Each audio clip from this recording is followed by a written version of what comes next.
in Los Angeles, California, we're the Mad Scientist Party Hour.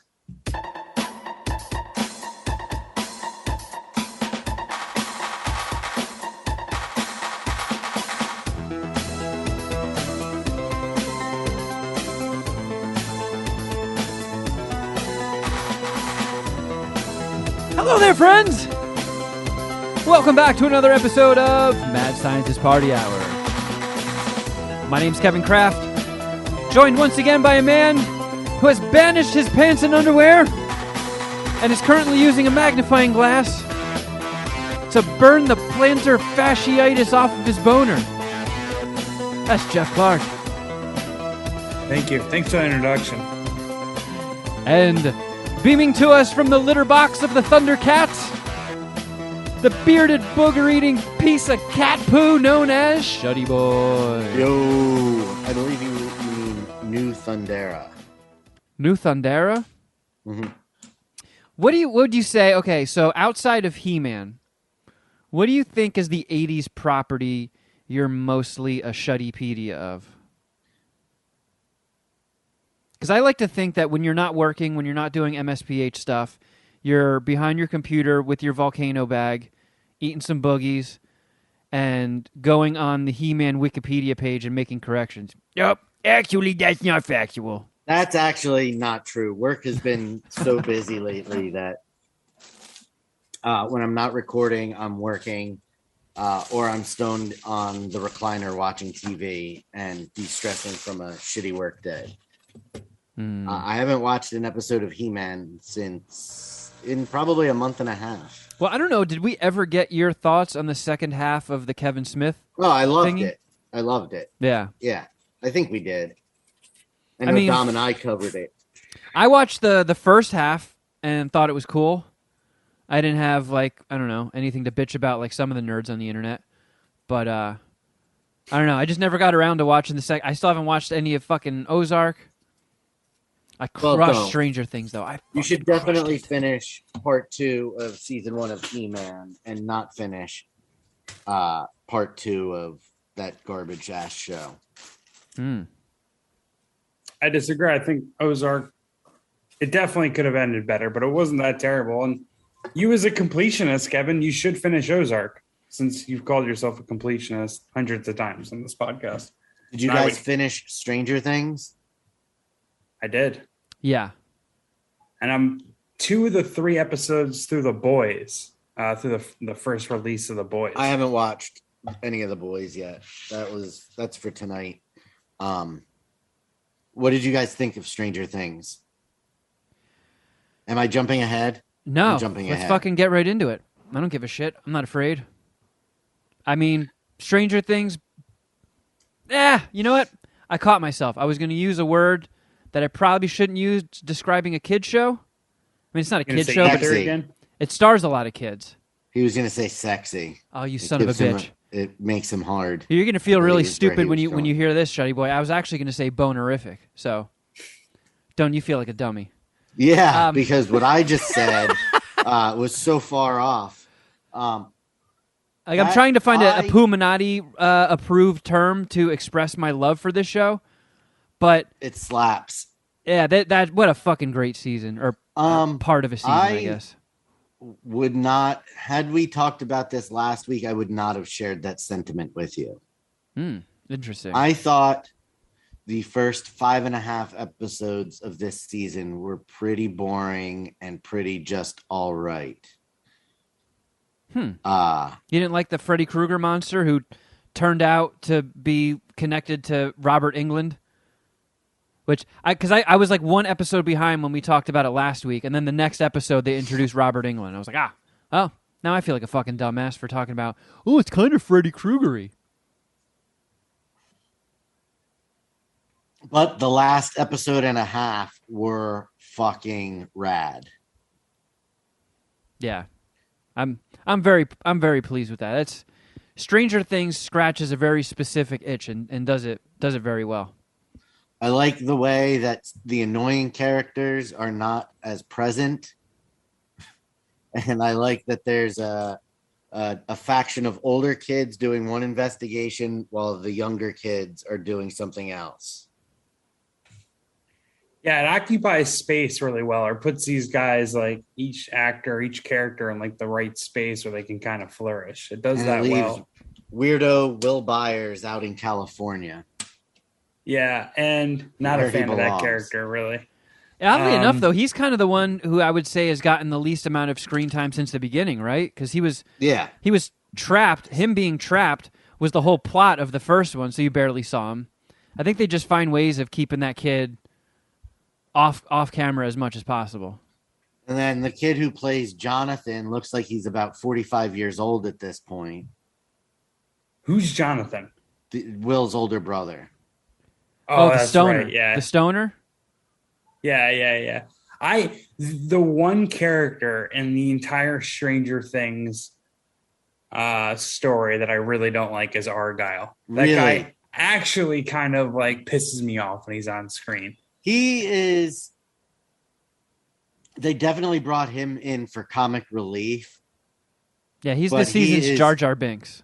He is. I like him. I really like that kid a lot when he's in things. He's funny, but it is just so opposite end of the spectrum than the rest of the tone of the show that it comes off quite cheesy. Yeah. I mean, I've Like seen that. the show is really serious and stuff, and then he is just really just stereotypical Spicoli kind of stoner character. I've seen him in other stuff, though. He was in that Netflix movie, The Package, that I thought was pretty funny. He was the one that had his dick ripped off. Yeah, I like that kid. So when He I was saw in him show up, American I was like, Vandal. oh, cool.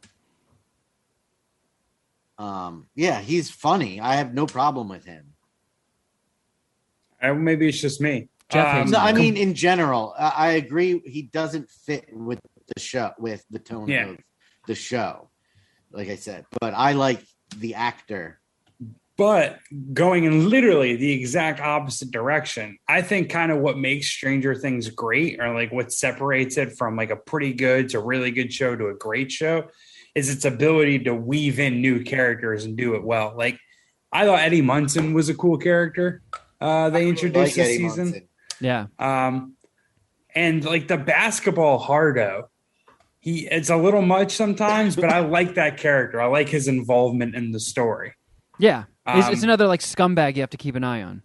Yeah, because like these kids do need to have someone in their age group who is an antagonist, and he fits that And, I role mean, pretty well. He is the bad guy, and he is at the end of this part. He is extremely unlikable, Yeah, but he didn't start off that way. no, He he was all seemed right. to be like a fairly decent, popular dude, and then his girlfriend was brutally murdered, and he blames the freaky kid. Like it's, I mean, yeah, he went way too far, but it's not like he's just being a douche for the sake of I'm better than you. Yeah, He's No, on a that's witch fair. hunt. Yeah. But he is a very unlikable character, and his heel turn is sudden and extreme. You know who I really fuck with? That guy, Brett Gelman, the dude with the beard, the bald guy. Yeah. Dude, his like 3 minutes in that movie, The Other Guys, is one of the better 3 minutes in comedy movie history. Every time that guy comes on the screen, I just get a chuckle. And he does well in this. He does well in Stranger Things. I thought he's killed it throughout the series. And like I like how all the main characters kind of went their separate ways, and now they're all, I like how Stranger Things are going to bring them all back together as well. Like they're doing a good job with that. And it's just like every storyline was interesting.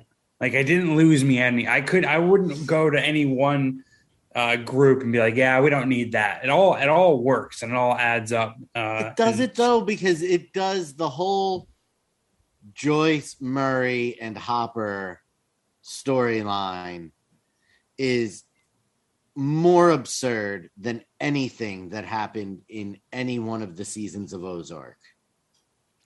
Well, I suspend that type of stuff with Stranger Things. I mean, like they have a world they call the Upside Down. Like the whole thing is ridiculous. That's kind of the point of it. So like I can't hold it to those same standards. But when it comes to that, that's understandable. But when it comes to dealing with something that is very much real and they're just able to function in the spy world as quickly and as easily as as they are. It's a little. Yeah, it's I a mean, little there is a lot of you do have to suspend belief here and there, especially when the kids figure something out. It's always done like in that episode of South Park when they're spoofing Independence Day and they have the fake Jeff Goldblum. He's like, wait a second, butt sex, and then he just does like he somehow connects butt sex to like a computer virus. Oh, we kill him with a computer virus, like the way like Dustin would sometimes figure things out in Stranger Things. Yeah, it's like all right, exactly. yeah. I mean, I'll let this slide because I want the story to progress. Well, I know exactly what you're talking about. When that all happened, I was like, he just fucking pulled this out of thin air. Yeah, but I do think that is consistent with the show. That's why I don't like hold it against what they're doing, because it's just like that's something we would have seen last season or the season before. And the Hopper thing, Hopper in Russia, I wasn't a huge fan of that storyline early, but then how they wrapped up that storyline, like that final prison scene, was fucking sick. Like that was so cool. And like him like turning into it kind of like the G of the Russian prison was fucking sweet too.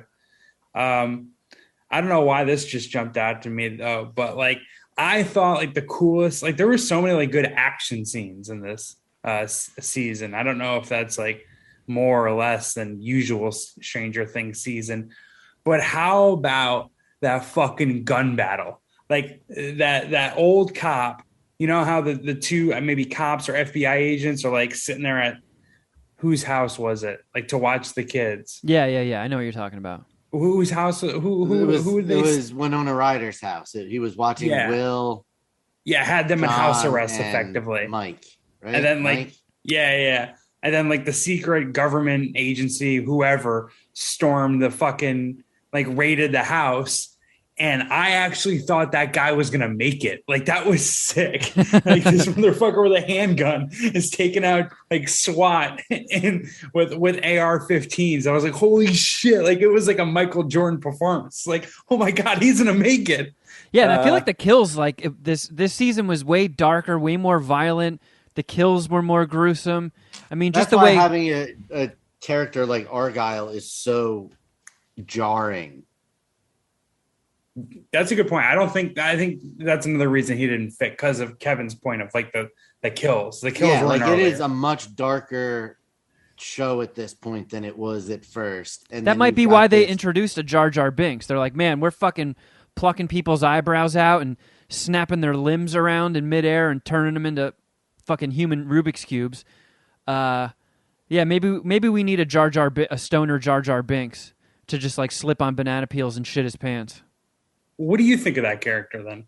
Me? Yeah. I mean, I like him because I like that actor, and like I agree with you. Some of the jokes don't always land, and sometimes they do feel a little too wacky. But when they land, I'm like, all right, you're earning your keep. You can to me, he's like, I guess he's like the kid version of the Brett Gelman character, right? He's a little like bit. You know what I mean? He's like the teenager comedy relief, but I think just like Brett Gelman's good with that. Even given Brett Gelman fucking karate skills, I'm like, all right, I'll look over this.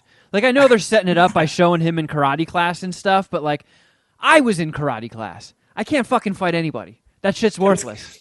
That's kind of his point when Winona Ryder is like, well, how about you just take out Yuri? And he's like, well, you know, I really only trained against 13-year-olds. And eventually he's like, wait a second. Fuck this guy. But no, like he went like that first matchup he had with Yuri was an epic confidence booster, because now he is just busting out the karate left and right. Oh yeah. Like you could have just put him against the Demogorgon. Yeah, that shit was dope though. Like I'm stoked that it ended where it did. And I don't know, it's a really weird move to be like, especially on Netflix, where every other season they're just like, here you go, binge. Here you go, binge. And this one's like, here you go. Last 2 episodes are going to be fucking wild. And then we're going to have a cliffhanger for a month. And then you get 2 more episodes. It's like, I'm going to have to see these final 2 episodes to to really be able to judge if this was a good move or not, but I like the way they set it up. 2 more episodes, 4 hours of content. Oh, fuck yeah. Episode, I cool. believe Fuck I yeah. saw yesterday that episode 8 is an hour and a half, and episode 9 is almost 2.5 hours. Sick. Nice. I wonder if any of that has to do with like Netflix's recent shit in the stock market. You know, like and maybe not. Maybe they're not related, but like trying to like expand. I would almost guarantee that they are related. Right.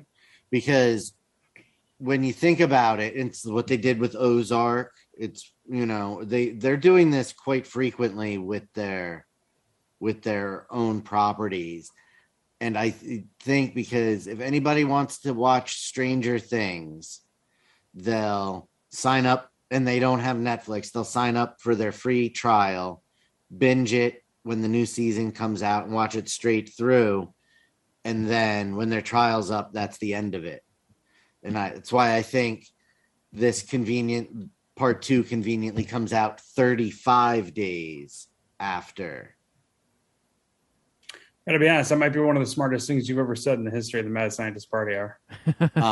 So I think it's definitely to make it so that way they have more subscribers.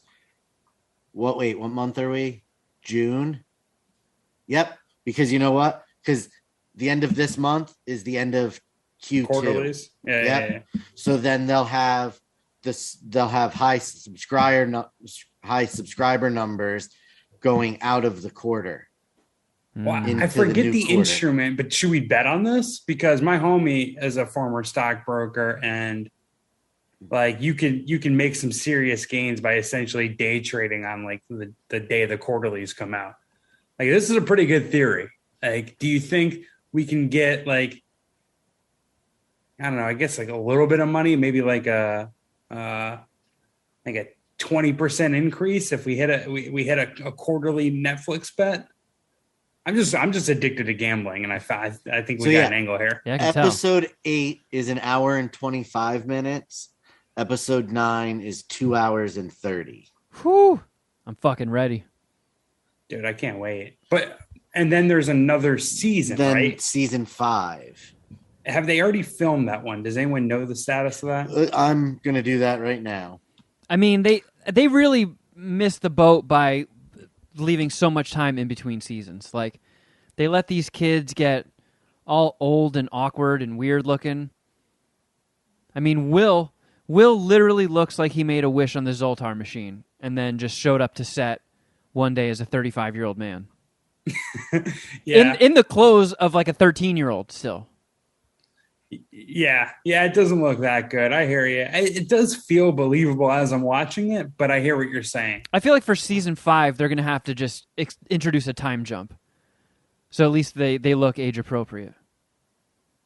Yeah, well, it depends on when season 5 comes out. I thought they kind of filmed it all already. They pitched season 5 to Netflix when everybody was on the 6-month, when they were on the 6-month pandemic hiatus. And that got approved. And it says, according to Variety, the gap should be quite a bit shorter this time due to the fact that this is from the Duffers, a quote from the Duffers in Variety. But the gap should be quite a bit shorter this time due to the fact that we already have an initial outline and we can't imagine there will be another 6-month forced hiatus. Yeah, let's hope not. Yeah. And this is off of Cosmo that was posted today, actually. And we got to get that season out before those kids start fucking Me Tooing people. Yeah, before they start going through their own scandals and we're fucked. And then they're supposedly doing a spinoff. What? Yeah. It's going to follow Argyle and Jonathan off at community college. Is that a joke or is that for real? That was a joke. All right. I don't know. It might be something kind of fucking stupid. It's going to be like Everybody Wants Some for Stranger Things. Yeah. It's just Argyle smoking weed all day, playing Atari. Yeah, who's the I was gonna relate him to the stoner dude in Dazed and Confused. I can't remember that kid's name though. Fuck. Anyways, the one storyline that I didn't like that they keep doing, I feel like, is like making 11 feel bad when she goes a little crazy. Like that girl at the roller skate rink had it coming to her so fucking hard. Oh yeah. And I was so in 11's corner on that one. And I just like, how could you be like one of those? I don't know. How can you be her homie, see the type of bitch that girl was to her, and then not like be completely on her side? Yeah. I mean, she didn't use a power. She fucking hit her with a skate and like hit her straight up, walked up to her. Yeah, I mean, she would have just clocked her in the nose. That would have been one thing, but fucking bashing her face with a roller skate. A little much, but hey. Yeah, I think that's why they were not on board with it, because it was a lot much. I think what was even as aggressive though was like their little prank and how they fucking like threw the milkshake on her in front of the entire, and the DJ was in on it. Like someone needs to light that dude's ass. Let that happen is beyond me. That was the first time I was like, they really just let this fucking happen. Things were different in the 80s. Yeah, everyone. Bowling was a village. Was a village task. Yeah, a village activity. Even the roller rink DJ got in on it. And we've been on this for almost as long as we were on Maverick. It almost seemed like her ability to speak was reduced from the last time. Like she seemed, her social skills aren't improving. I'm with you there. She seemed like she's gotten more simple. Like Simple Jack territory. What'd you say? Like Simple Jack territory. Yeah. Yep. Or Lenny from Of Mice and Men. She needs to go back to Papa's school. Real quick about that though, spoiler too. Help me out with that whole thing with the guard, the guard with similar powers at 11. Was that wasn't an actual thing, right? That was a simulation they were using to like prep her? Right. Okay. Okay. All right. I thought I saw that correctly. I just wanted to make sure. No, you didn't. Oh, I didn't. Okay. So that simulation machine they put her in were not simulations. They were just digging up her suppressed memories. Okay. All right. So that happened really. And that person we're talking about is really important, Jeff. Sure. Yes. Or do you understand that? No, I don't understand what you're saying. All right. I'll text him, Chode. Let's get his reaction in real time. Yep. Okay. You're going to text me right now? Yeah. All right.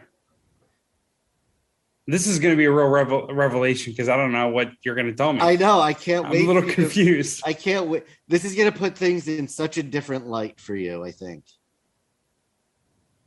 Why was 11 actually gay? She's not into. No, I think it seems like she's really into. To Mike. Finn Wolfhard. Yeah, I still don't know his name. Mike. Yeah, thank you. Who I think Will is also really into Mike. Yeah, people have been saying that. I've been seeing that a lot on social media. Whoa. That was like the biggest reveal of the final episode. There's a lot going on. There's a lot of story lines that weave in and out, like I was saying. So, all right. Well, now I get it, and I'm cool. Thank you. Thanks for that. Thanks for helping me. You got it, Jeff. We'll get you across the finish line. Hey. Well, now I'll suck a full 5 Stranger Things season 4 dicks.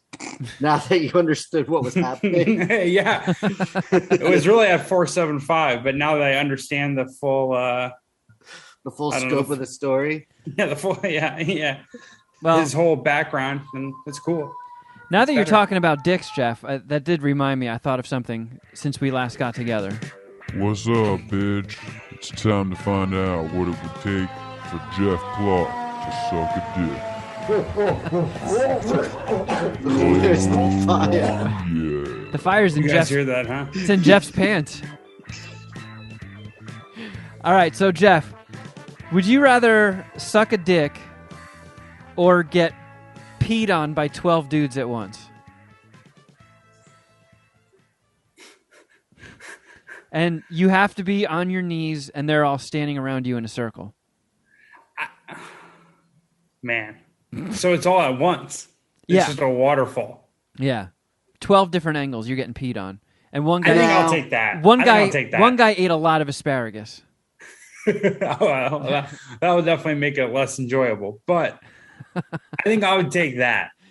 Like if you just, it's really just, I don't know, what's the longest that a person could even piss? I don't know. I can't even. You've seen A League of Their Own. Oh yeah. I mean, what are we talking here? Like I took a really 45 long piss. seconds? I took a long ass piss yesterday. Actually, I feel like long pisses feel longer than they usually are. Like an epically long piss is probably And only do like you- 30 but- seconds. Right, but do you think it's going to feel shorter when it's raining down on you? No, I think it's going to be like the longest 30 to 45 seconds of my entire life. Oh, But what Will you would be stop even already? way longer, especially if I'm not any good at it, which I'm probably not, would be blowing a guy. don't put yourself down like that. I think you'd be great. Yeah, well, I would get good so I can get done with it faster. I'll tell you that. I would be good, not get good. That would imply that I would be training or practicing. But I would just perform when the moment called. We get a training montage of Jeff practicing to suck dicks. I'll bring in the Andy Dick character from Old School. Survivor's playing in the background while Jeff's just like sucking mad dicks. Yes. He's in a The freezer Eye of the Tiger, maybe? punching some Like- hanging meat, and then he's like, quack, quack, quack. Yeah, it's like the Rocky exercise montage, but me practicing for fellatio. Oh man, I'll take the golden shower, the golden waterfall. All right. 12 guys. Yeah, I'd rather take all their piss than one guy's come. Jeff is on the record. He's down to get pissed on by 12 dudes. That sounds like a punishment It's- next time Jeff loses a bet. Yeah, well, I think we're doing a good job of thinking of punishments for me, but we still owe Kevin a punishment for his stupid Oscar picks. I almost ejaculated on my mom's.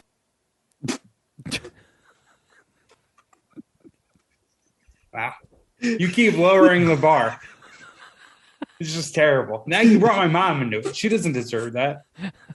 You wouldn't like if I did that to Helen, you piece of shit. You fucking dunk on my mom all the time. I never dunk on your mom. You pile on when Chode does it. I I'm laugh not at all of dunking his on your jokes. mom, though. I don't say that she takes you on romantic getaways. You're saying Did you she tell goes her on this? them? Is this why Helen doesn't like me? Yeah. Jesus Christ. She probably really does think I'm Dookie with a cocksucker. I didn't almost mean to blow it with her. I ejaculated on tried my my mom's best. couch. She really doesn't Look, like you. I just vindicated you, No. Jeff. She does. I almost I did that- ejaculated on my mom's couch. There you go. There's the full clip in context. I didn't know that she didn't like you. Yeah, dude. Sucks, but I'm not good with first impressions. So what can Wait, I do? why do you think she didn't like you?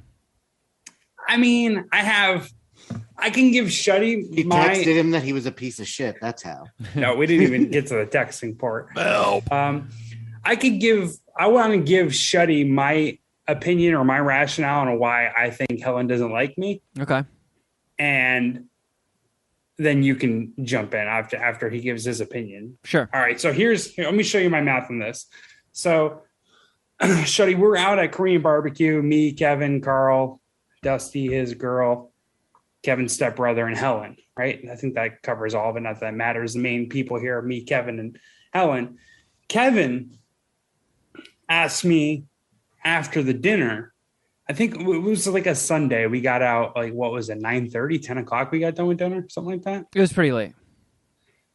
And he asked me, like, hey, do you want to come to Moose on Frank's with me, with us this week? We have a reservation. It's like, all right, yeah. I mean, at first I was hesitant because I've been getting fucking waxed sports gambling and I need to be eating like noodles and ketchup for the next month. kind of replenish my bankroll, mend the ass rape that I've been taking. So I was like, nah. And then Kevin called me a pussy, and it's like, all right, yeah, no, I'm down. Fuck it, I'll go to. I invited Jeff to Musso and Frank. He said no, so I called him a pussy because I knew that would get him to change his mind, and it worked. Yeah. So all good, whatever. I'm down. An hour later, when I get home, Kevin texts me. This is like at 11 o'clock at night on Sunday. Hey, man, sorry, I couldn't change the reservation about Musso and Frank. I feel like a retard. So because Musso and Frank isn't open past 10 o'clock on Sunday, and like how hard is it to change a reservation from 3 to 4? I just assume Kevin on the car ride back with Carl and Helen told those guys that I was added to the reservation, or he invited me to Musso and Frank, and one of them were like, you know what, fuck that. Based on everything that Kevin said to me about Carl, I feel like me and Carl are cool. I think Helen hates me. That's my theory. Kevin or Chode, what do you think about that? I think Kevin might have been that dinner. They got in the car, and you might have made such a good first impression that Kevin was afraid that if you came to Musso and Frank's, you'd be his new stepdad. Whoa. So Kevin nixed it. Kevin never even called Musso and Frank. In my opinion, Chode, I'm on real thin ice with Helen, so I do not condone that joke. I don't think that's funny. All right, are you ready for the big reveal? Yeah. Was it Carl? Was it Carl the whole time?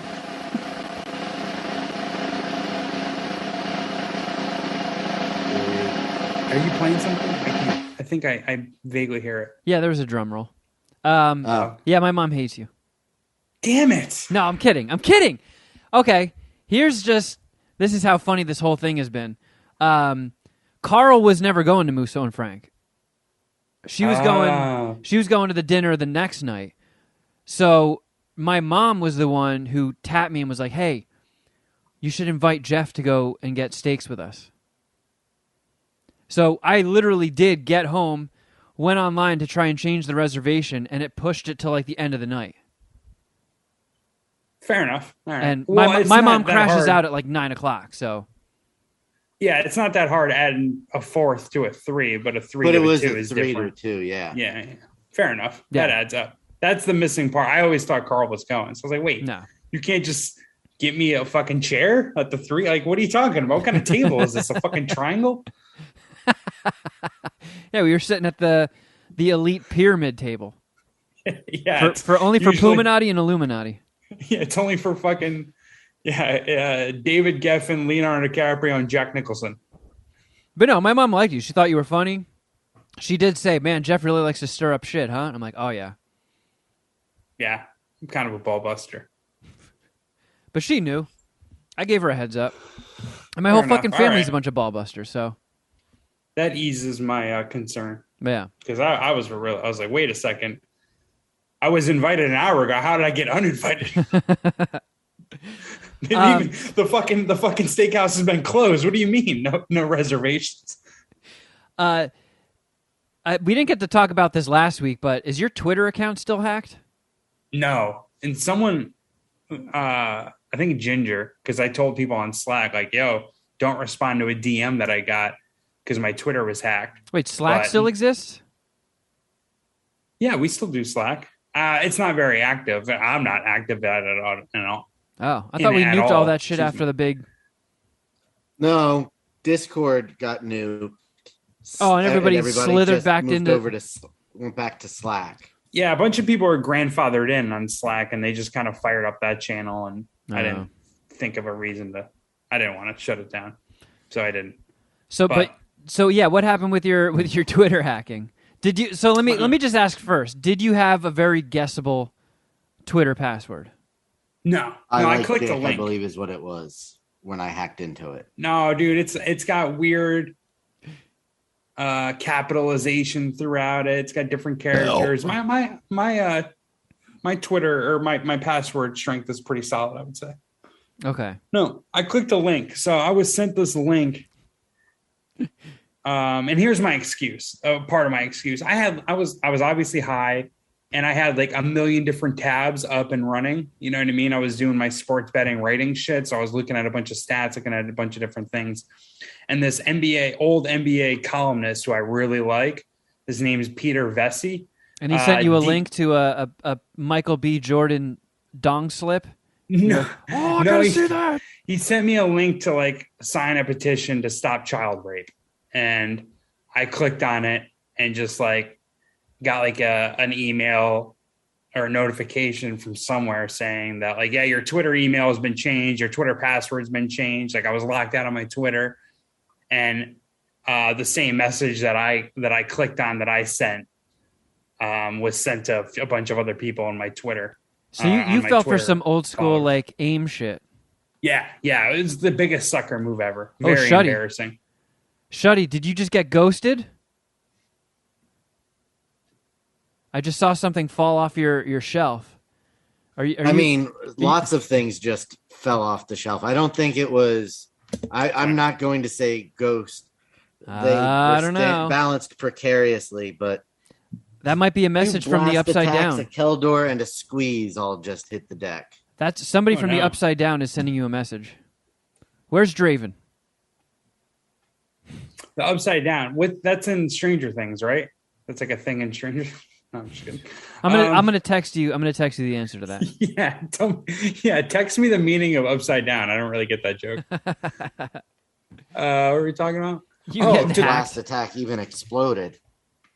I know it's not cool to give Twitter credit, and they've taken a shit on most things, but they were really quick to my response. I got my account back within like an hour, and it only sent like that same DM to like 10 different people. It's weird it didn't do your whole list, because I got a text from Dustin Ibarra being like, hey, did Jeff's account get hacked or something?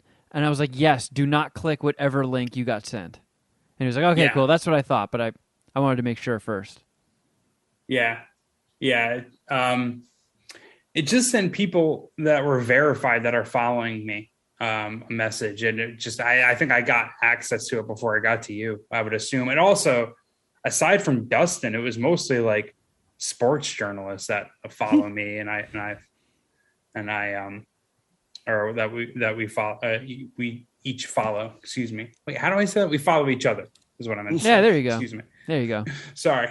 But yeah, I got access to my account after like maybe an hour or so, and the damage wasn't so bad. I was like tripping. But yeah, I bet. Because I've fallen for that, I think, once in my life. And I remember it was the AIM days, and I got sent a link. It was something like real vague, like, oh, is this you? Is this a picture of you? Or look at how crazy this picture of you is. And me in college days, there were a lot of fucking crazy pictures. So I was like, oh, shit, this must be bad. And I clicked on it, and then I just hear like, doodle-ding, doodle-ding, doodle-ding, doodle-ding, doodle-ding, doodle-ding.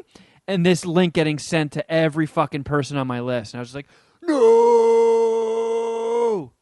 Yeah. And to that point on, like, any link I'm sent from anybody, I send follow-up questions. Because I know if it's like a bot or something that's just like, look at this crazy thing. I can be like, okay, well, what is this crazy thing? Before I click on this link you just sent me, what am I about to get myself into? And if I get a human response, I know it's safe. Well, yeah, I mean, my shit was just amateur hour, rookie move. Like I'm a sucker. Oh, exactly. What kind of child rape are we talking about here? My only defense is that I was a little stoned, and I seriously had like 10 tabs open. I was just like, didn't think of it. And then as soon as I clicked, I was like, I like messaged the guy who was doing the hacking, like, whoa, wait. And then like all of a sudden my like account was like seized. And I was like, oh, fuck. Damn it. It got me. Man. But I thought it was going to be a lot more. I didn't even have to send the Slack message, really. Apparently I tried to text Dusty, but don't click that link. Yeah.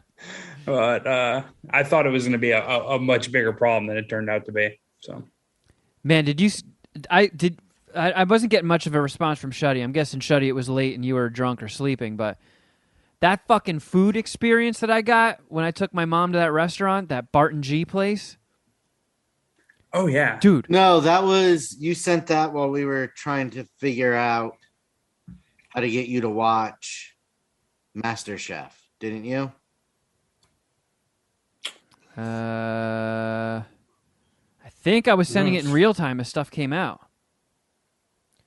So I heard of this place because Jason took his daughter there for her birthday, and he was like, "Oh, Kevin, this place has everything you like. Really, really unhealthy food and crazy gimmicks." And, you know, on the tiny bit of downtime that I had while my mom was here, I put on that fucking Is It Cake show and just started trying to sneak in a little bit of exercise because I ate so goddamn unhealthy that whole week she was here. And that, for some reason, reminded me of that spot. And I was like, oh, fuck, I have to try and make that the last dinner. These crazy motherfuckers bring stuff out with sparklers sticking out of it. It's like something out of a Simpsons episode. Or that episode of Parks and Rec where they go to a crazy drink cocktail bar and they serve vodka in a flash of light. It was like that level shit. They brought out a dessert that had like a 3-foot $100 bill attached to it, and it's on a rotating tray with a toy sports car on like a plexiglass little rotating thing, and underneath it is a gold bar. Jeff, I feel like you might get the biggest boner out of this. This gold bar was a white chocolate shell with edible gold stuff on top of it. And then they hit it with a blowtorch until it starts melting and collapsing. And I'm watching that right now. It melts over a toasted marshmallow resting upon like a chocolate pie consistency, resting on top of a graham cracker crust. So it's basically a giant s'more. But how big was it? Like, it looked like it had a portion size for like fucking 10, 15 people. Like, do you have mad leftovers? It was massive, but it like, when it melted, there wasn't a lot under it. It was like a big hollow shell for that gold bar. But Gotcha. Man, that place was sick. But it was something that your mom and Carl go, or was it just two of you? Just my mom. So was it something that you two could eat, or was it like the house a go-go thing that we went to in Vegas where just like the portions are ridiculous? Like maybe you finish a quarter of it and that's it. It wasn't as extreme as Hash House a Go-Go, but it was close to it. And the food was good. Really good tasting food, not spectacular, but it was bomb. It was good food. And the gimmicks and all that stuff just made it. My mom's just like me. We're both suckers for gimmicks. And this place might have just been called Gimmick the Restaurant. It was fucking great. So we were just laughing our asses off at all the crazy shit. The people next to us got a lobster mac and cheese that's, I think, $225 or something crazy like that. And it's a 2.5-pound lobster stuffed with mac and cheese and truffle shavings on top of it. And it feeds like 3 or 4 people. So obviously shit like that we weren't getting into, but the appetizer we got lobster Pop-Tarts that were served in a gigantic toaster, and then popcorn shrimp served in a popcorn machine. I ate so much. I don't know if I've ever been that full in my life. I was this close to vomiting. I started getting heart palpitations. And then went from there to the Comedy Store for like 3 hours of comedy. Man. It was pretty dope. We saw Bobby Lee, Mark Maron, Leslie Jones did a surprise pop-in.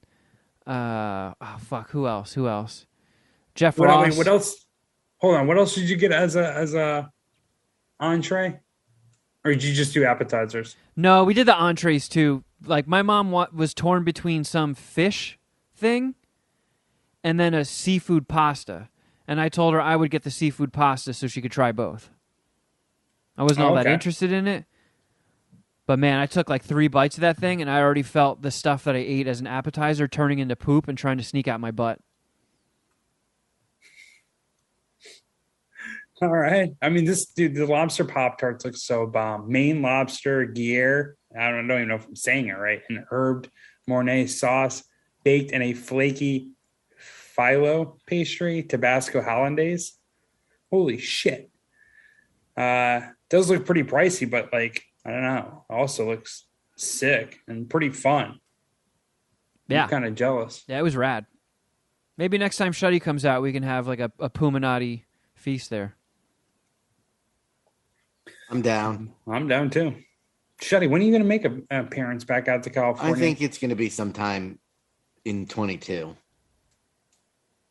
Oh, yeah? This year or next year? You said 22, which is this year. really? Oh, okay. I'm going to try for sometime in the winter, late fall, early winter. You should probably buy now, as you know, right? Fucking travel is so expensive. As a have a 40th number 2 now that Kevin's number 40. Will be 40 by then. Yeah, I mean, you haven't been out here since we did episode 420 with Doug Benson, right? Correct. Yeah, it's been a minute. So I wanted to bring this up to you guys. I know we don't cover current events all that often, and this one is going to seem particularly out of place, but so you guys have heard about that Josh Duggar guy, right? Yes. No. I can Google it if I need to. He's from that family that had like 25 children on TLC. Yeah, they got a reality show because they just bred like rabbits. Is he making pornos with them or something? No, he's a kid fucker. So he just got sentenced. They found like child porn and arrested him and stuff. And then they had like the trial and everything, got found guilty, and they just sentenced him to 12 years in prison. He got 12 years for his kiddie porn. And the thing that They're I saw super that religious. All the kids are named after people in the Bible, like they're ultra conservative. Right. Yeah, he sounds super religious. Super religious. And then this kid, the oldest son, is a fucking pedophile. Yeah, pretty on brand. So, I mean, it just, if you have, like, you don't need to have fucking 20 kids. If you have 20 kids, the odds of bringing a kid toucher into this world, I feel like just rise exponentially. Yeah. Like, stop at 3. Yeah, but see, he's Three's the pushing oldest, isn't he? So I don't know. Even if they would have... Wait. It could be said that if they would have just stopped after him and not had 20, he still would have been a kid toucher. So I'm confused in a couple things. While child molestation is like one of my favorite things to discuss, I don't really know why we're here, and I'm assuming... You don't think before you speak, Jeff. Jesus. I think he thought about that. He knew what he was doing. Oh, you know, I thought about it for a few minutes, actually. No, but now Kevin can get a drop. Oh, well, I never think about those. Yeah, no, I never think about that. I almost ejaculated on my mom's couch. Oh, no, I played the wrong one. Open for those. I almost ejaculated on my mom's. Terrible. I don't even think you think of half of these. I feel like some of these are like Ginger or Deep Voice Mike. It's like, all we got because him. you say them and I call them out, and then Kevin picks up the pen and starts writing. I watch it happen every time. It's a team You effort. two Sometimes homos. Chode gets him. Sometimes I catch him. Sometimes the Puminati's like, hey, I just want to make sure you got this one. Anyways, back to child molestation. So this is the thing that struck me as weird. So, and I wasn't even expecting to spend a lot of time on this, but this guy is getting 12 years, guilty of having child porn, and when he gets out, in 12 years, one of the stipulations of his release is he is no longer allowed to watch porn. So, like, I get, like, don't watch kiddie porn. It's fucking illegal to begin with anyway, so what the fuck are you doing, you disgusting scumbag? But when the guy gets out, and I'm not even saying the guy should be allowed to get out, but don't you think they should force him to watch granny porn? Go the other end of the spectrum? Yeah, almost like do a Clockwork Orange thing. Like, hold his eyeballs open, eye drop some Visine here and there, and just make him watch granny porn until that's his thing. I don't know. I feel like the court should steer clear of weighing in on porn if it's not child porn, right? Like, I think just maybe give him an extra 3 years in prison instead of like putting that weird stipulation where you can't watch porn. That might even make him even fucking weirder. Yeah. If you take away porn from this guy, he might just have to seek out the real thing. Ugh. Catch this motherfucker hanging out at playgrounds and shit. Oh. Yikes. Well, I'm sure that might be part of his parole as well, right? Yeah, probably. He will definitely be on Megan's Law. I don't know if he's allowed to go to playgrounds anymore. I imagine if they're like, you can go to playgrounds, just no regular porn. You can't do that. Married to, or was married to, wasn't he? I think so. But like, I don't know. It seems weird. Like, take this case out of it. But you know, when people serve their time, they commit a crime, they serve their time, they get out, and then all of a sudden they're not allowed to do things that are legal. That's always kind of weird to me. I guess it makes sense if you have stock crimes, and they're like, yeah, you know what? It's just safer if you just are no longer allowed to participate in the stock market. Yeah, you can't work in the financial industry anymore. That makes sense. But like I've heard of cases where people are like, yeah, you're no longer allowed to drink alcohol, and it's like, well, wait a second. I'm a fucking adult. I stepped in some shit. I served my time. Why can't I have a beer? And I'm not saying this guy should be allowed to watch porn. I'm saying that he should be forced to only watch granny porn. Well, I mean, that makes it a pretty good joke, but getting back to like the topic itself, I don't mean like if someone commits vehicular manslaughter by drunk driving, is it like the craziest like thing for the judge to be like, yeah, once you get out of jail, no more alcohol? Like for that specific situation, that's not ridiculous, that's true. right? Maybe just straight up like no more driving. I mean, you're now both. an Uber. I mean, yeah, if you kill someone while drinking and driving, you probably shouldn't be allowed to drive anymore. Yeah. I don't know. That would be easier to enforce than alcohol, right? I don't know. Kind of getting into the weeds. Back to the original point. So is it Josh Duggar? I was confused. You might have to text me like Vecna. Was this Josh Duggar or his oldest kid who got the child? No, porn? Josh Duggar is the oldest kid of Jim Bob. Oh, I don't. Okay. Jim Bob. So Josh Duggar is only famous for being on a reality TV show. He does nothing else, right? Correct. He's not even the. And him and his star wife of it. have 7 kids. Jesus Christ. Yeah, I think it might be time to like spay and neuter your hillbillies. You think he just wanted kids so he could have sex with them? Yeah. The wife says, there's a quote from his wife that says, Joshua is an engaged dad who gladly throws a football with his sons, listens to our daughters play a new song they've learned on the piano, helps answer homework questions, and lends a hand sweeping up spilled crackers. Yeah, that's kind of his jam. Supportive, caring father. Yep, because he wants to get in their pants. Yeah, he's just buttering them up. It's pretty much the lamest topic to cover. For Yeah. this one right here. I mean, I don't know. It's crazy. Yeah, you know what? We'll go back to not covering current events anymore. That was fun. Yeah, don't we have like a fucking UFO sighting we could talk about? I prefer those kind of current I events. did go away with my family. Oh, yeah, that's a current Chode event. And you gave us the play-by-play through most of it, including Leopold's ice cream. What flavors did you end up getting? I ended up just going with pistachio. Nice. It was fucking amazing. It was Soft really serve good. or hard? Nope, hard, hand dipped. Nice. Yeah, Okay. It was really good. And the line, because we were there so early in the evening, was only about 25 minutes versus the hour and a half that I waited 4th of July weekend. Man, it gets that crazy? It does, because it's the spot to go. It's a Savannah landmark. Is it only this place? Is it only in Savannah? As far as I know. Interesting. They have one. I mean, like they have one in the airport in Savannah, but let's see. Is pistachio your favorite flavor of ice cream, Shuddy? No. I like a black cherry or a cherry vanilla tend to be my favorite flavors. But love they didn't cherry. have fruity flavor. This was the closest to a cherry flavor that they had. Because pistachio has a very, a similar flavor profile in my mind. And as far as locations, It looks like they're just all in Georgia.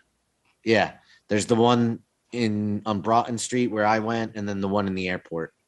Have you been to Salt and Straw? Or I feel like Jenny's is almost nationwide now. Well, Maybe not. I'm going to be going to a Jenny's next time I have to go to the new store in Philly because there's one a block away. Yeah. So I will be reporting on that as soon as I can. You haven't done Salt and Straw. No.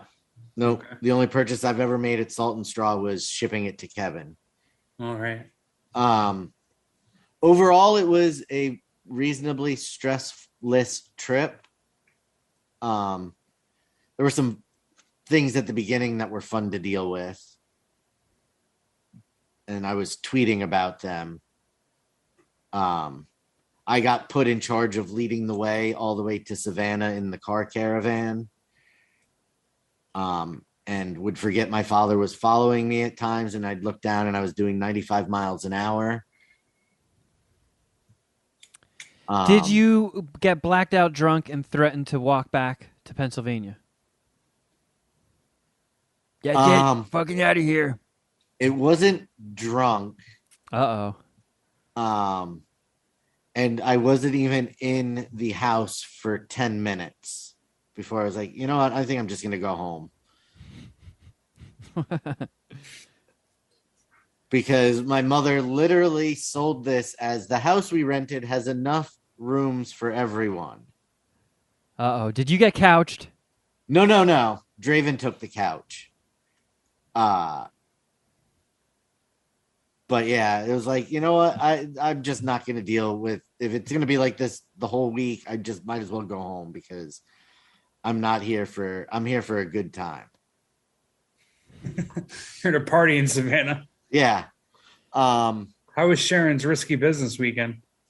As far as I know, it was good. Everybody's whole at the house. You know, the kids. No He-Man toys were missing. Nope, not that I'm aware of. Not that I've noticed, but I haven't. It's not like I didn't trust her and I came home and inventoried everything. So there may be some Skeletors. Oh, my dad. Let's see. Let me go through my notes and see so I can do it in the order of events that it occurred. Because there was a little bit of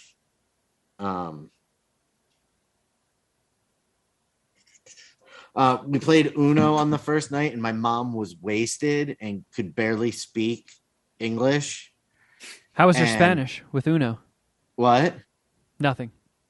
It was a dad joke.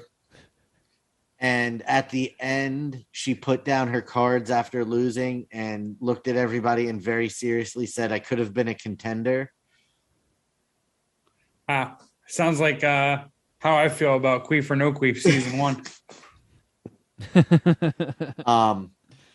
My dad refused to talk. My Mormon aunt and uncle did on Memorial Day finally let my parents know that they were in fact coming. Okay. And my father was pissed about it for days leading up to it. So much so that before we went to dinner with them on Thursday, which would have been the first time that we saw them, my father swiped one of my pot cookies and ate it without supervision. Did he know it was dosed? Yes. Oh, well, that's kind of cool. He wanted to be fucked. He needed the calming effects of the weed to interact with my uncle. Oh, it was like that. Yeah, it was like he's like I needed something for this dinner, so I ate it, and I was like, "What?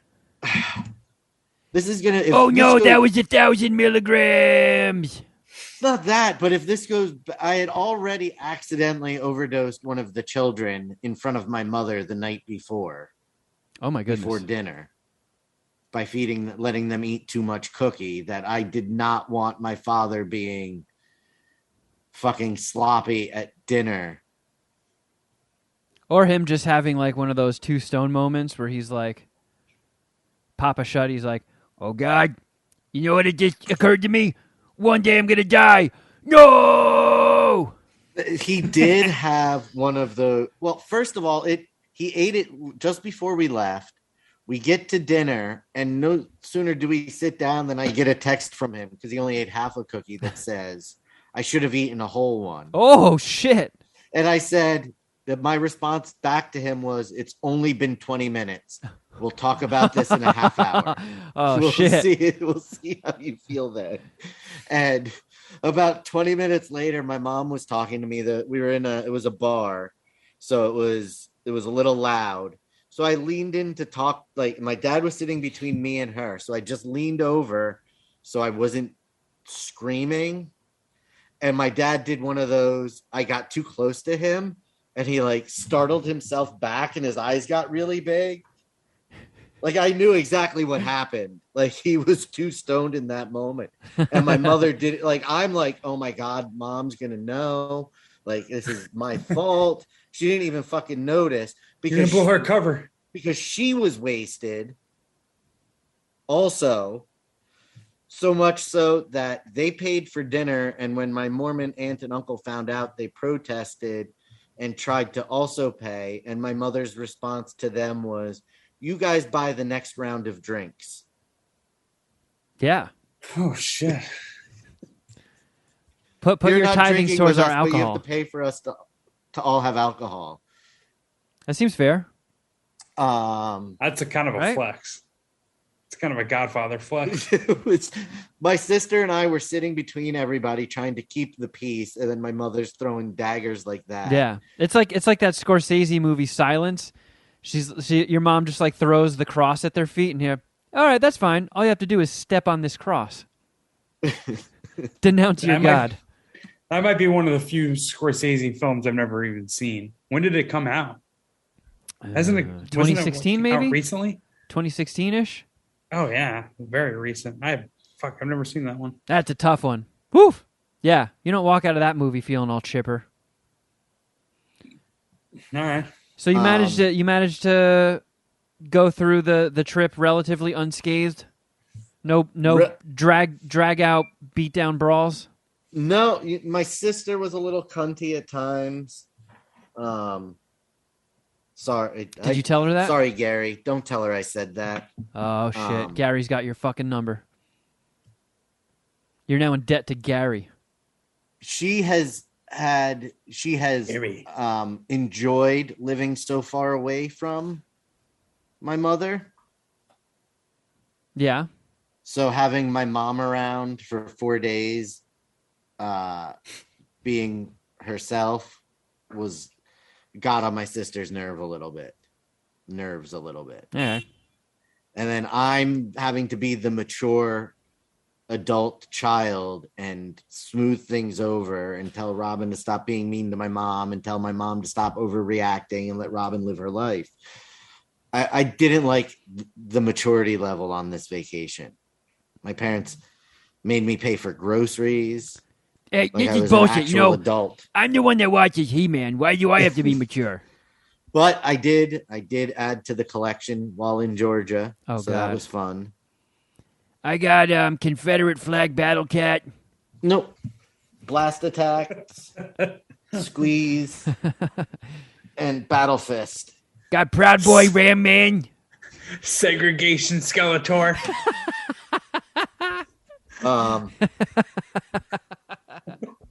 What else? There really wasn't Grand anything Wizard else crazy. She-Ra. Damn it. Ku Klux Claw. That's all I got. I tapped out. I Would be didn't go off of you. Ku Klux Clawful. That's all right. It's close. Damn it. I almost stuck that one. So in closing, good trip though? It was a good trip. Ate some fucking amazing food. Yeah, how many Savannah dicks are you gonna suck? That first real restaurant that we went to on Thursday, I got chicken and pancake tacos. Whoa. My brain's still doing the math on that, but initial reaction, I want to eat it. Yeah, This reaction boner. yeah. Your initial reaction is founded. So the taco shell, it wasn't crispy, but it was a peppered pancake Yeah. So the pancake was the shell of the taco. Yeah. It almost feels like those Asian bun things, right? Yeah, What are yeah. those called? It had fried chicken, a chili aioli, and then a strawberry salsa. It's pretty bomb. They were Sounds promising. fucking amazing. Shit. And then for Robin's graduation dinner, we went to this really bougie restaurant called Alligator Soul. It was amazing. Did you have alligator? Did they serve alligator? Yes, they did. And yes, I had candied alligator. Candied. Yeah. Yeah. I've had gator before, and it's kind of tough, and it wasn't my favorite thing in the world. But candied. This was so good. What it was the tail of the alligator that was soaked in a maple and brown sugar brine. They stick a lollipop up its ass. And then smoked. And it was amazing. Damn. They also they have exotic meats, and we're serving antelope when we were there. And that was really fucking good. Antelope. Like a fast deer. Yes. Yep. Nice. But is it a mammal? Yeah. Yeah. It's got fur. But is it a succulent? It's got hair. Excuse me. Succulent mammal? I don't know about that. So yeah, the food was really good. Got caught in terrible storms twice while walking the city. Sounds like you survived. The first time it really gave me a lot of anxiety because I had worn a new pair of sneakers. Oh, they fucked up my Air Force Ones. No, they were Vans red and white leather half cabs, if you must know. I'm gonna Google that actually. Vans. Shuddy Boy been rocking Vans since day one. And they have their own version of Fat Tuesdays called Wet Willies. So I partook in several frozen daiquiris of high alcohol content while we were there. How were the hangovers? Not terrible, because I ended up getting like fucking wasted during the day and then just taking it easy in the evenings. Like Saturday at lunch, I was destroyed. I ate a cookie and a half and drank a lot of alcohol before eating anything other than the cookies. And we're walking into the restaurant, and I went to Robin's boyfriend, Gary. I was like, Gary, I am so fucked up. I need you to be a buffer between me and my mother. And the way that seating worked out, the only seat that was there for me was directly across from my mom. Gary, look, I gotta tell you something. I love Big Mama's house. That was the most fucked up I've been in a very long time. No barfing, though. It was fun. I enjoyed it. Nice. And the drives were good. The drive was fun. It was a real easy drive, both there and back. I feel like, I don't know if you're at the end of this, but I feel like I have a smooth transition to the next thing. I am at the end of it. Let's smoothly transition into. So the last time I've been seriously fucked up because of alcohol has been the most recent, or the second to most recent, MSPH wrestling. Oh, yeah. I was really fucked up at the last one. I'm sorry. I thought there might have been an MSPH announcement. I think Dom told me that this morning. Am I think there might be. Mad Scientist Party Hour. Breaking news with Chode. I successfully landed that training. Nice. One of us did, because I thought Kevin was reading the announcement, but I never got sent it. I have it. That's why Dom was texting me about it. Okay. MSPH Wrestling 12 Father's Day Melee, Saturday, June 18th at 8 p.m. Dom's Twitch channel, twitch.tv/DomV311.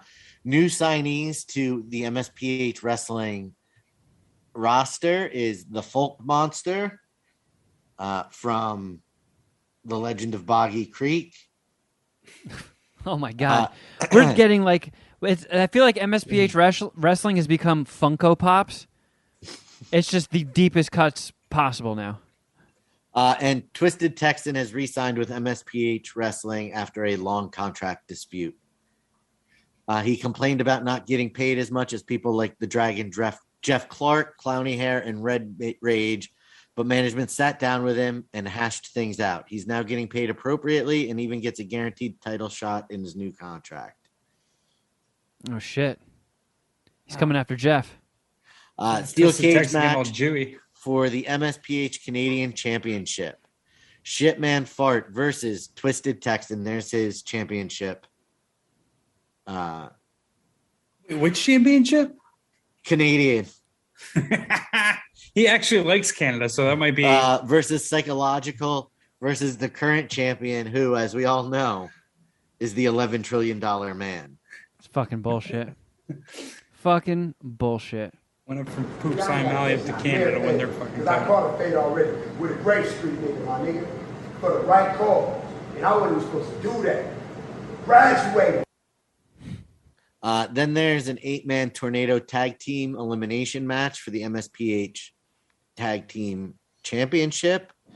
After making amends, the Roid Warriors are reunited and they will be facing the Folk Monster and Mark Rooster versus Spat and Woody versus the reigning tag team champions Poo Generation X, myself, and Poodini. There's a fatal 5-way table elimination match. Winner will become the number 1 contender for the MSPH Hardcore TV Championship. And that is T-Bone versus Arts versus Boognish versus Seek versus Alex Wilson. 2 tag teams there fractured by their inability to win together, facing off. I want to punch you in the face when you sneeze. I want to punch you in the face when you speak. There's going to be a 20-woman Royal Rumble match for the MSPH Women's Money in the Bank briefcase. A brand new title belt will be unveiled in the main event of the evening. The MSPH Intercontinental Championship, which was designed by Ginger and Juice. Do it, Kevin. Don't you fucking do it. What? I thought you were going to play a shitty sound drop. Oh.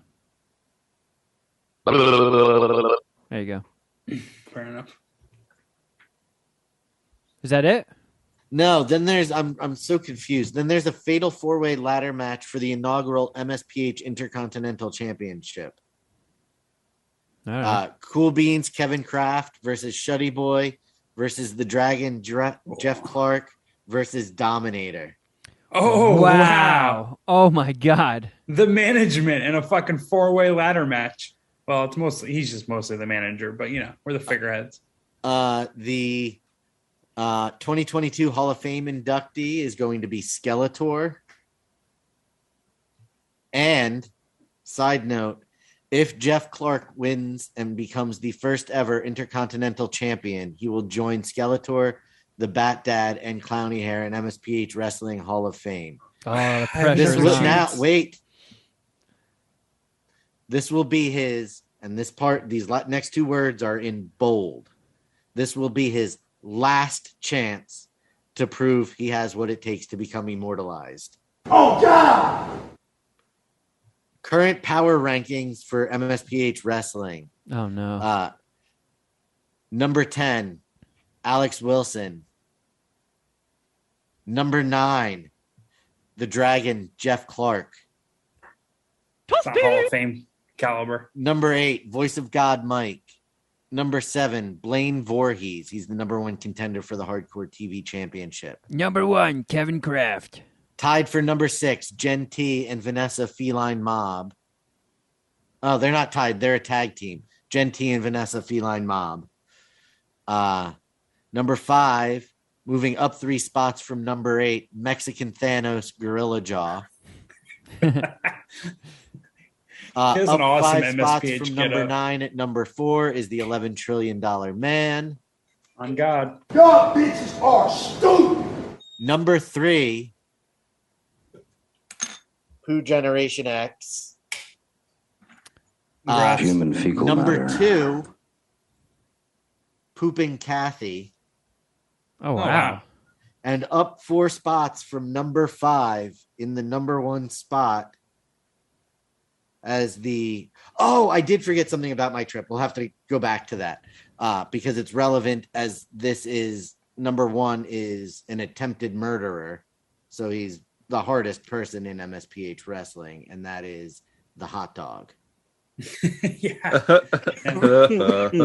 If the hot dog didn't go on a kamikaze mission, he would have been arraigned on murder charges. Remaining 5 matches will be revealed on next week's MSPH episode. The full match card and Zoom link will be posted to Patreon prior to the event. Nice. The thing about the other story, Draven Well, and I, you guys are going to have to do that one without me. Oh, yes. I thought we MSPH were. Wrestling, yeah. Wait, what's up? You're not going to be at the next MSPH Wrestling? No, it's my sister's wedding. Oh my God. Fucking selfish. And you weren't around the 2 weeks after that either, right? 4th of July weekend? I don't think so. Because Dom and I talked about moving it, and Yeah, you guys All can the just do it options are without me. whack. yeah, Diva Craft couldn't clear his schedule. Well, we all can't be lifeless losers like you, Shuddy. So back to Savannah. What was the... On the drive down, cruising along, had the cruise control at 85. There, It's a good feeling. did smoke a little bit, but I was responsibly stoned. I was not, Let's see. just like a joint every 2 hours.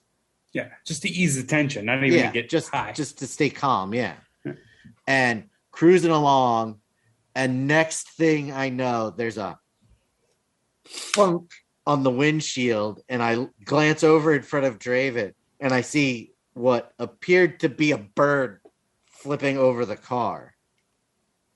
Did you hit a bald eagle, Shuddy boy? Draven goes, "What was that?" And I go, "I think it was a bird." And we drove for another little bit, and we stopped at a gas station, and I pulled my dad to the side. I'm like, "Did you see me hit something, or did I imagine it?" He goes, "Nope, you definitely hit a bird." And he goes, "And it was a cardinal, so I'm not telling your mother." It's like, all right. And then when we get to Savannah, they get in front of me to take us to this breakfast spot. Bradley, who's riding with them, turns around and notices that there's also a bird in the grill of my car. Jeez. So somehow on the way to Savannah, I took out 2.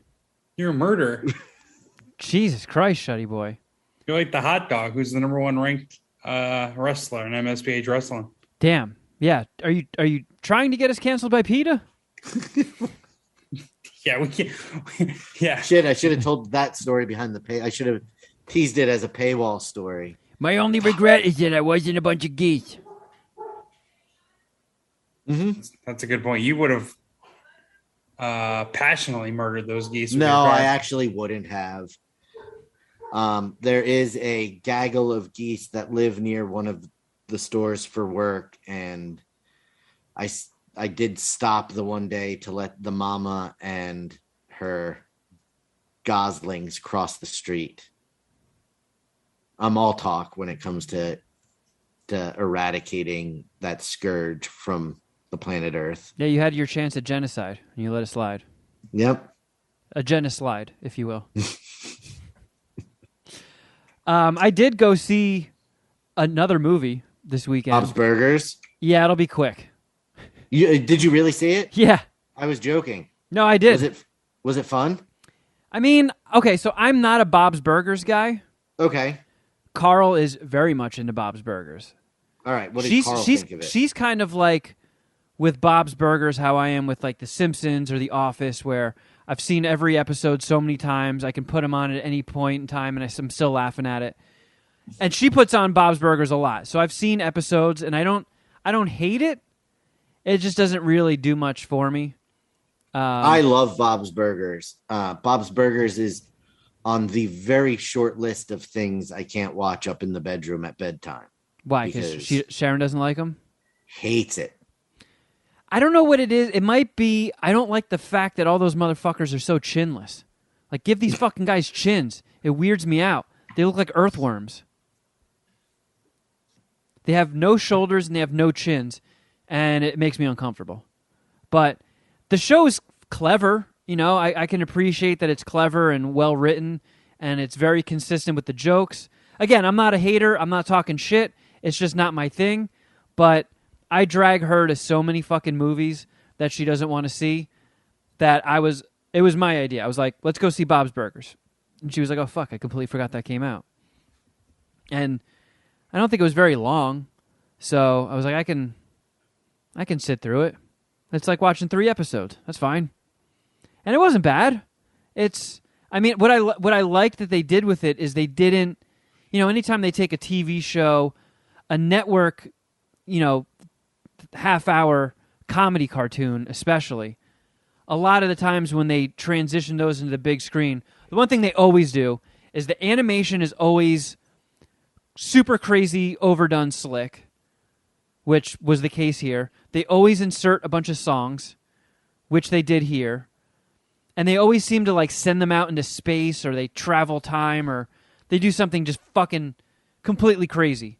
And they didn't do that with Bob's Burgers.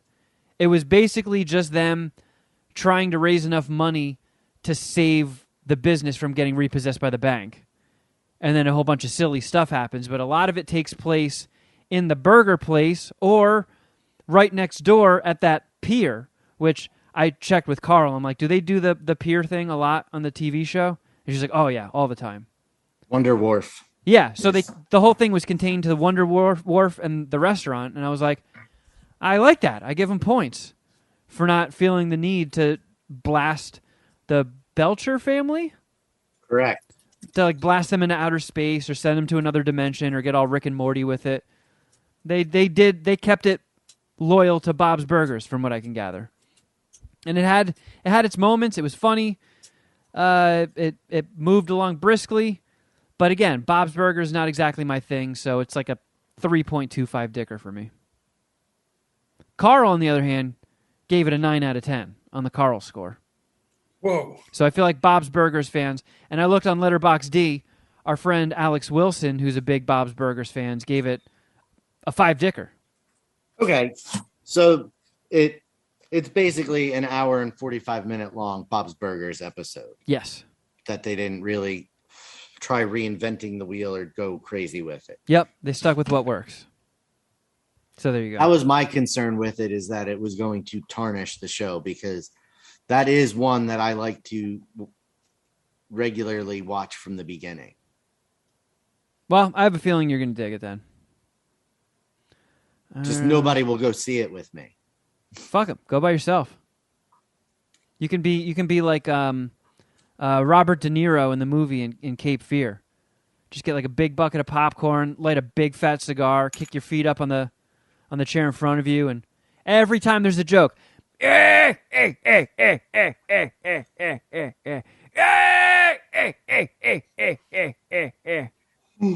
that's how he laughed. He doesn't laugh that way. No, Chode laughs like There's this. a movie Oh, wait, coming where'd it out go? this week called Chicken Hair and the Hamster of Darkness. Ooh. Oh, what's it rated? You had me at It's chicken. a kid's movie. Ah. And I don't know anybody in it. So it was going to be NC-17. I want to see some chicken fucking. Yeah. Some chicken fellatio. Chicken 69. All right, well, we got a little bit of time. Why don't we try and chip away at Mount Voicemail? Oh, fuck. Yeah, let's do it. Where'd it go? Oh, it's a French movie, Jeff and Oh. Kevin.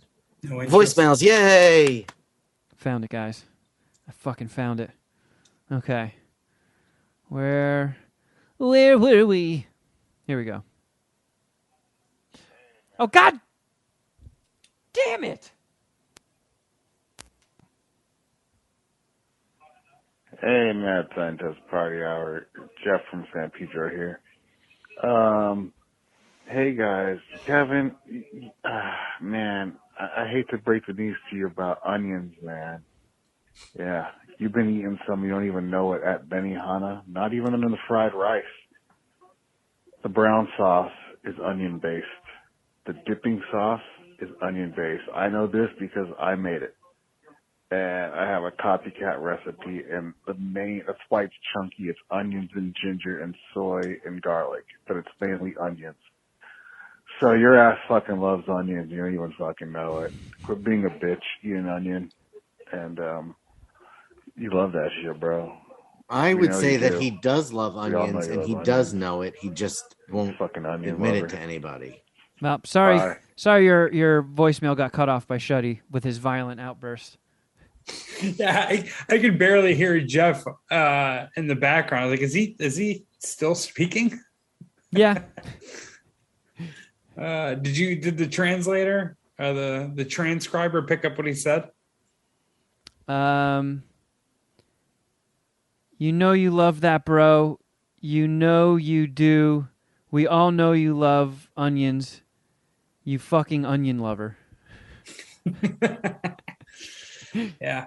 Did you know this? That their dipping sauce and stuff was made with onions, or is this a revelation? I mean, I know everything is made with onions. I mean, I tried my damnedest to keep my hatred of onions from the Ella show because I knew, like when I first joined, because I knew the second they found out they were going to make me eat onions and shit. So it hit me one day when the show ended. I walked into the studio to do our post-show meeting, and Jason had a sandwich that he just opened and immediately started eating, and it was full of raw onions. And right when I opened up the door, it like punched me in the face with onion stink, and I dry heaved. And they're like, "What the fuck's the matter with you?" And that was the end of my life right there. Like the second they found out, they were making me drink onion smoothies, eating onions in my face, all this horrible shit. And then Tully, Googled stuff, and he was like, "Do you like Doritos?" Well, they have powdered onion in the Dorito cheese powder. So like, I mean, I know that there's powdered onions and things, and there's fucking onions and tomato sauce and shit, and ground up onions and things. It's mostly if I bite into a fucking onion, if there's like actual physical slices of onions in something, and I bite into it, and I barf. So I didn't know that, but I kind of assumed that there's powdered onion and onion particles and things. Right. You assume that you eat onions a lot more than maybe you realize. Yeah, You it's know? not like a fucking kid with a peanut allergy, and if like a peanut fleck lands on my face, I blow up into a balloon and die. But sometimes you allude to Yeah, you make much it happening. seem like it's that big of a deal. Haven't you told waiters or waitresses like, "Hey, I'm allergic to onions"? No. Keep them off. My fucking family did that once because they were right. they were like, it's just easier. And then they started making this whole big deal about how they had to change grills out and like use different utensils. And I'm like, no, don't do all that. No, just don't put them in my food. And they're like, So well, no, your food almost you're definitely allergic. got We have molested. to. And I was like, oh my God. Good thing you're not allergic to ball sweat because that's also on your dish. You Yeah. you got extra. Yeah. Yeah. God damn it, I know. All right, here's the next one.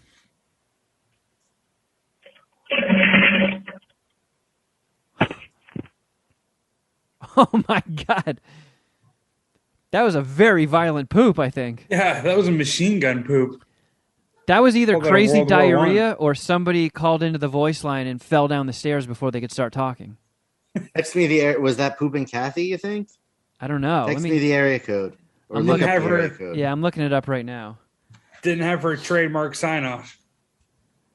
I'm gonna It's assume Texas. it wasn't. What'd you say? It's Texas. Oh, Yeah. So that could have been anybody pooping on our phone. an anonymous pooper. That could have been Greg Abbott or Beto O'Rourke pooping. Or Joe Rogan. It was You're really Joe. following on Texan politics. It was Joe Rogan. All right, here we go. Here's another one. Midget. At Scientist Party Hour. Hey, Jefferson, if you drove in. This message, I hope to be played on the Patreon. So, you hear this? Maybe throw No. We play voicemails on the main show. on the Patreon because Kevin, you sound like a fucking pussy, bro. I can't eat it out. My tits are getting too big. Dude, you're like the smallest dude. I met you in person. You're like 4 foot nothing. You're not that. 4 foot?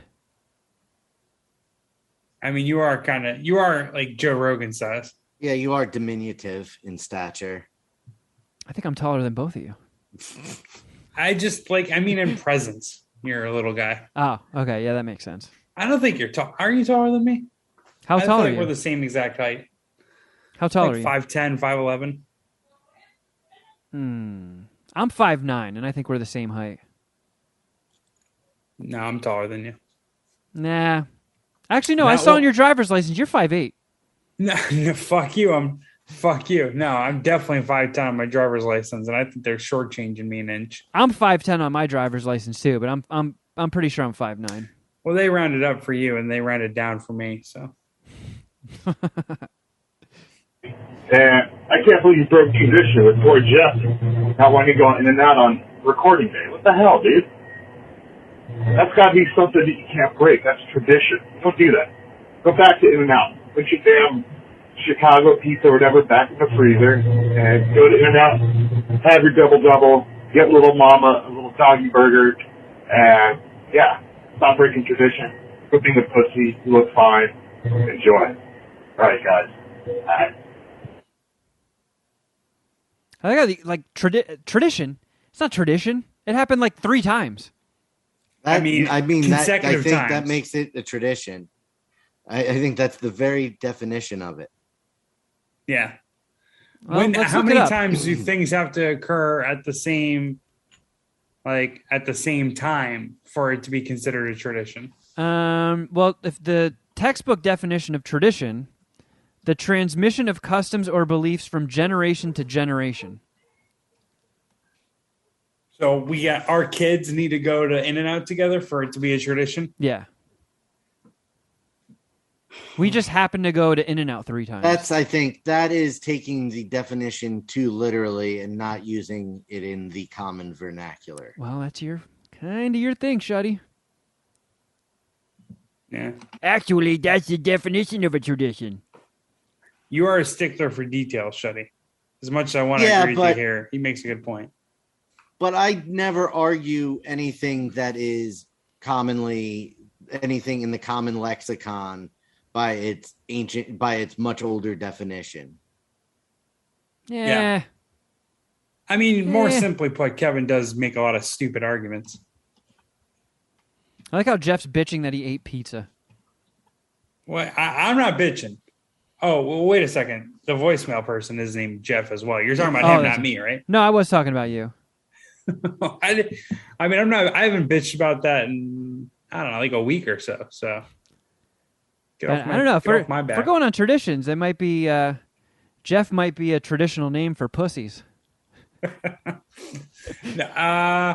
I think only if me and the guy who left the voicemail both have kids and they're named Jeff and they act vaginal. That's how traditions work. But see, Jeff from San Pedro spells his name properly and not like a pussy. So he's fine. He's probably fine. Listen, that's more of a shot at my mother than it is me. And great, now my mom's not going to like you, Shuddy. And I believe Just like Kevin's mom doesn't there's like a button me. of you taking a shot at your mom. Oh, one of those kind of shots, Shuddy. Damn. That's fucking straight up filthy. I That's almost gross. ejaculated on my mom's.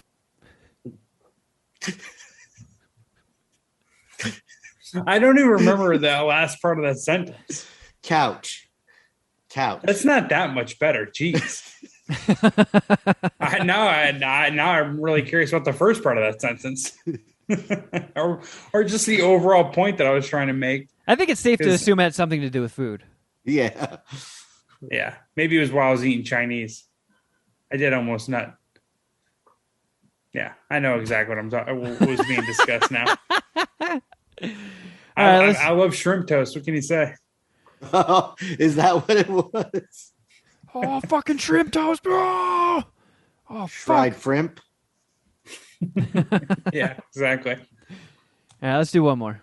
Hey, this is Dylan. Been a big fan of Ellis for a long time.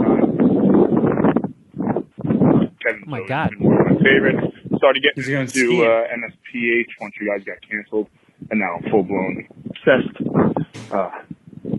Been listening back pretty far back at this point, and I remember on the 500 episode you guys talked about how, where did the Jeff mimic voice come from? Where did the Chode mimic voice come from? And I don't know if I'm ready to continue listening to stuff prior to the Jeff impersonation, because it's one of my favorite parts of the show. Also, random brain question of the day. If you guys could have a second dick, and it's fully functioning, no balls, just a dick, and it had to be on another part of your body, where would you put that dick? Thank you, guys. In my mouth. Continue the good shit. I mean, I feel like Jeff is going to put it right on his taco meat so he can hang brain when he wears V-necks. Hey, look. Well, no, It's it only doesn't get. He said no balls. No just balls, the dick. Yeah. It's only the dick downstairs that's considered vulgar. So, second dick, that bypasses obscenity laws. I can walk around. I might go dick on my lower back. That way, if I ever get in a threesome position, I could kind of hit both vaginas with like a half a stroke. You know what I mean? It's like that joke in Silicon Valley when they're trying to jack off as many dicks as possible. It's like, well, if we put them head to head, angled, I can jerk two dicks in one stroke. Yeah, exactly. That's kind of what I'm getting at here. That's where I think would be the most useful place for a dick. That's actually, that is not, that math checks out. That is not. Yeah, where are you guys going to put your dicks? Your second dick. I mean. Yeah, you can't take mine. That's I call dibs in the lower back. I don't think Jeff is coordinated enough to handle the thrusting capacity with a back dick. Well, don't call into question my stroke game, friend. That's Really, not all cool. it is just when he would pull back, like he's got to be really bad at sex on the pullback to not be able to do for that to be all wonky. Yeah, but if it's right above, like Jeff, were you thinking like right above your ass crack, like tramp stamp territory? Like a dick tail that just hangs over your butt crack when it's limp? Yeah, like a dick. Yeah, exactly. That's what I'm thinking of. All right. So you have... there is a flaw in that because that is only valuable that when you're having a threesome. Right. Well, that's what I'm saying. Because then if you're laying on your back with the girl on top, that's going to hurt quite a bit. So that position is no longer going to be able to be in play. Yeah, you can't fuck lazy anymore. Doggy style. Yeah, because you're going to have both your dicks are going to get boners. Or I can do missionary. And then when you're doing missionary, you're going to just have a dick pointing straight up in the sky. So I can do two. Well, actually, but then she could reach over. Yeah, I jerk my dick while we're having sex. It would really just take being on your back out of the equation and roadhead. I prefer.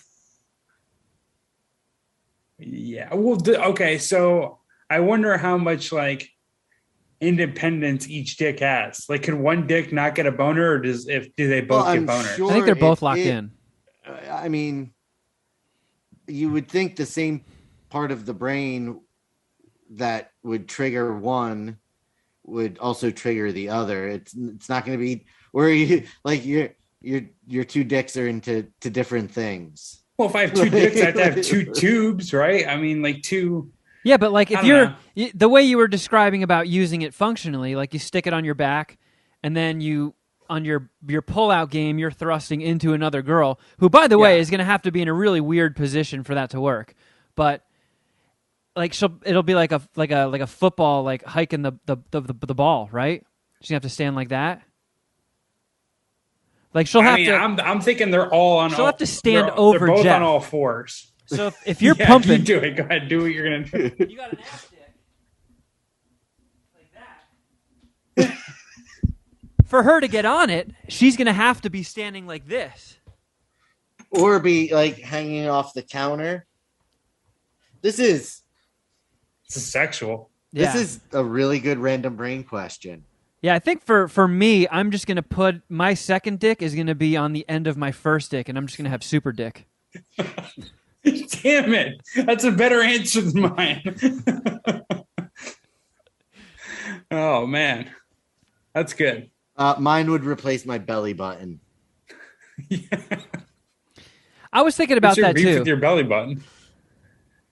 It smells bad. It's not doing anything at this point. Yeah, like I mean, make that spot on my belly useful for something.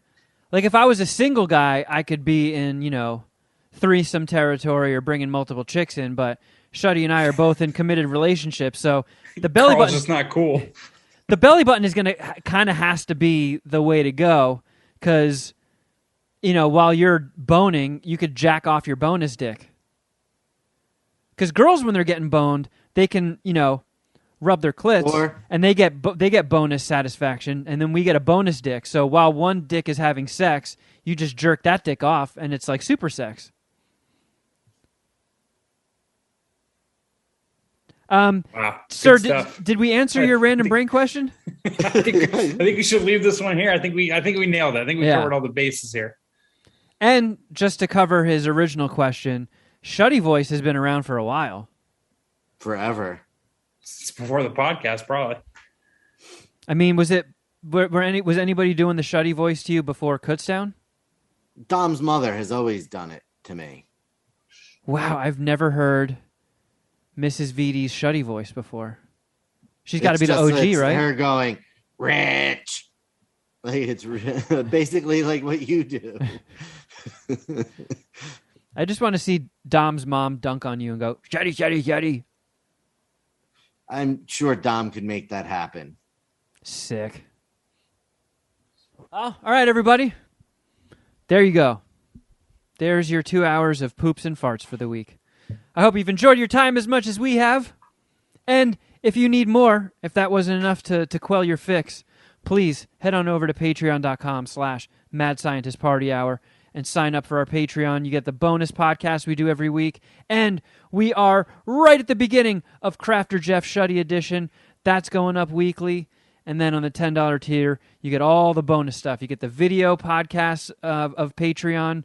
You get What the Fuck Did I Just Watch? You get Snack Attacks. You get Kevin's Nerd Hole. There's Queef or No Queef, Supermarket Queef. You dig back deep enough, you're going to find all sorts of old weird shit, because once you sign up, you unlock the vaults. You get access to it all 4.5 years worth of content. So, enjoy. You can also follow us on Instagram. I'm at Kevin Kraft. At Chode Boy. At Jeffro Records. And at MSPH Podcast on both Twitter and Instagram. Emails, madscientistpartyhour@gmail.com. You want to watch this shit on YouTube? youtube.com/madscientistpartyhour. And you can catch Chode Boy. He's going to be back down in Savannah at Yuck Yucks doing his prop act, opening for Gallagher, following Carrot Top. ChodeBoy.com. My dates and deets. Yep. And I guess that's Don't about it, forget friends. to hit that like and subscribe button down below. Yeah. Hit those things. And until next time, something!